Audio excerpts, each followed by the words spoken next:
আসসালামু আলাইকুম সুপ্রিয় শিক্ষার্থীরা, আশা করি সবাই ভালো আছো। আমিও আলহামদুলিল্লাহ ভালো আছি। আজকে তোমাদের একটা মজার জিনিস দেখাবো, চলো। সেই জিনিসটা হচ্ছে যেটা তোমাদের পরীক্ষায় বারবারই আসে। এই কোশ্চেনটা হলো একটা বছর অধিবর্ষ কিনা তার ফ্লো চার্ট নির্ণয় করব। আমি গত ক্লাসে তোমাদেরকে দেখিয়েছিলাম একটা বছর অধিবর্ষ কিনা তার অ্যালগোরিদম, আর আজকের ক্লাসটা হচ্ছে সেটার ফ্লো চার্ট। তোমরা প্রেয়সী কিন্তু এই কোশ্চেনটা বোর্ড পরীক্ষায় পাও, তাই না? কখনো কখনো অ্যালগোরিদম দেয়, কখনো কখনো ফ্লোচার্ট দেয়, আবার কখনো কখনো সি প্রোগ্রামিংও দেয়। তো আজকে ক্লাস হচ্ছে আমার ফ্লোচার্ট নির্ণয়ের জন্য। আমি এর পরবর্তী ভিডিওতে এটার সি প্রোগ্রামটা তোমাদেরকে দিয়ে দিব। তো চলো কথা না বাড়িয়ে ক্লাস শুরু করি। দেখো,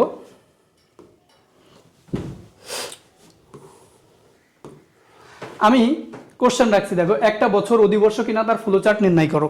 তো গত ক্লাসে আমরা কিন্তু অ্যালগোরিদমটা দেখে ফেলেছি, যা অ্যালগোরিদম পারলে ফ্লোচার্ট পারা যায়, ফ্লোচার্ট পারলে অ্যালগোরিদম পারা যায়, একটা আর একটা পরিপূরক বলা যায়। ঠিক আছে, তো চলো ফ্লোচার্টটা আমরা শুরু করি।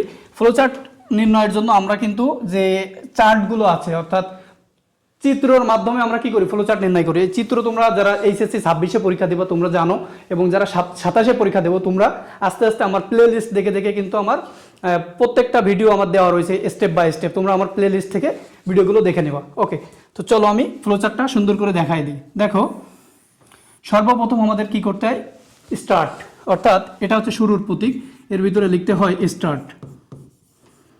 এরপরে আমি একটু ছোট করে লিখি, দেন একটা বছর অধিবর্ষ কিনা, তাহলে একটা বছর যেহেতু বলেছে সেহেতু এখানে আমাদের ইনপুট হিসাবে কি আসবে, ইয়ার। তাহলে আমি একটু ছোট করে লিখি, নাহলে বোর্ডের ভিতরে ধরবে না। ইনপুট ইয়ার না নিয়ে আমি সংক্ষিপ্তভাবে ওয়াই নিলাম। ঠিক আছে, এরপরে তোমরা অ্যালগোরিদমটা দেখলে কিন্তু বুঝতে পারবে। অ্যালগোরিদমের পরে এই যে ইয়ারটাকে আমরা ইনপুট নিয়েছিলাম, এরপরে কি করছিলাম বলো তো? এরপরে আমাদের কন্ডিশন ছিল, এই যে আমাদের প্রথম কন্ডিশনটা হবে হচ্ছে ওই ইয়ারটাকে কত দ্বারা ভাগ করব। এখানে ইয়ারটাকে আমরা প্রথমে 400 দ্বারা ভাগ করব, ভাগ করে দেখব যে ডাবল ইকুয়াল 0 কিনা, অর্থাৎ 400 দ্বারা ভাগ করলে ভাগশেষ শূন্য হচ্ছে কিনা, তাই না? এটা তোমরা সবাই জানো।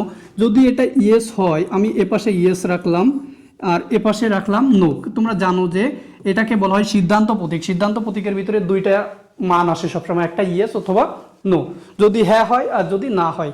যদি হ্যাঁ হয় তাহলে আমরা এখানে একটু রেখে দিই। দেখো, নো হইলে আমরা নো এর কাজটা আগে করি, কারণ নো এর জন্য আমাদের আরও একটা কন্ডিশন আছে, সেটা একসঙ্গে চেক করতে হবে, তাই না?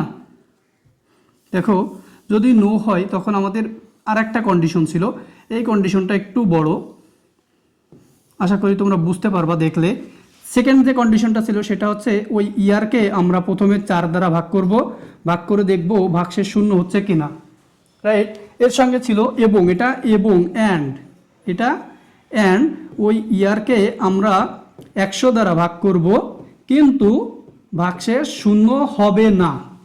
এই দুইটা কিন্তু একই সঙ্গে মানা লাগবে। যদি এটা মানে, অর্থাৎ এই দুইটা যখন একই সঙ্গে কাজ করবে তখন সেটা লিপ ইয়ার, আর এটা যখন প্রথমবারেই কাজ করে যাবে তখন তো অবশ্যই সেটা লিপ ইয়ার। আর সেকেন্ড মানে এটা যদি না মেলে তখন আসবে এই কন্ডিশনে। এই কন্ডিশনে এসে যখন এই দুইটা মিলবে তখন হবে লিপ ইয়ার, আর যখন এই দুইটার কোনোটাই মিলবে না, অর্থাৎ এটাও মিলবে না আবার এই দুইটা মিলেও কোনটা মিলতেছে না, তখন হবে সেটা নট লিপ ইয়ার। আশা করি বুঝতে পারছো। এরপরে দেখো, এটাও কিন্তু আমাদের দুইটা কন্ডিশন হবে, একটা ইয়েস আর একটা নো। তাহলে আমি এ পাশে ইয়েস নিলাম আর এ পাশে নো নিলাম। দেখো তো, এরপরে আমাদের যখন এটা ইয়েস হয় তখন কি হয়, লিপ ইয়ার। আবার এটাও যখন ইয়েস হচ্ছে তখনও লিপ ইয়ার হচ্ছে। তাহলে এই দুইটা মিলে কিন্তু আমাদের একটা রেজাল্ট পেয়ে যাচ্ছে, অর্থাৎ এখান থেকে আমাদের প্রিন্ট করে দিচ্ছে কি, যে এটা কিন্তু আউটপুটের প্রতীক আর কি। তাহলে এখান থেকে আমরা কি প্রিন্ট পাচ্ছি, যে প্রিন্ট লিপ ইয়ার, লিপ ইয়ার।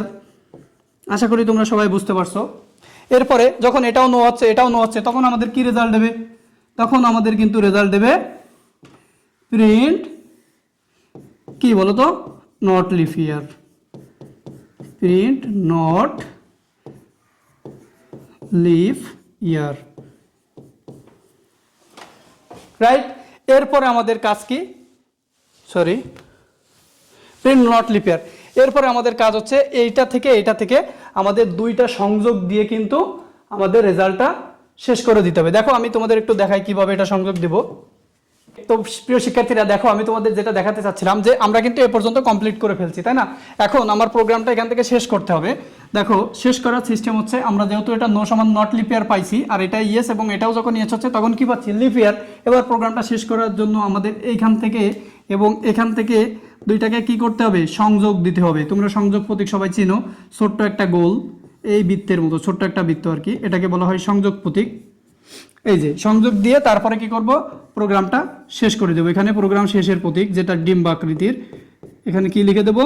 প্রোগ্রাম শেষ, এন্ড। তো এই ছিল কিন্তু আমাদের একটা বছর অধিবর্ষ বা লিপ ইয়ার কিনা তার ফ্লোচার্ট। আশা করি তোমরা খুব সহজেই বুঝতে পারছো, এবং এটা কিন্তু পরীক্ষা আসার মতো। তোমরা যারা এসএসসি 2026-এ পরীক্ষা দিবা, এটা কিন্তু ইম্পর্টেন্ট।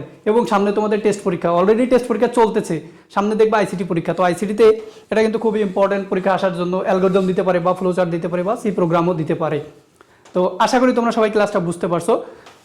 আজকের ক্লাস এ পর্যন্তই। সবাই ভালো থাকো, দেখা হবে নতুন কোনো ক্লাসে, নতুন কোনো ভিডিওতে। আল্লাহ হাফেজ।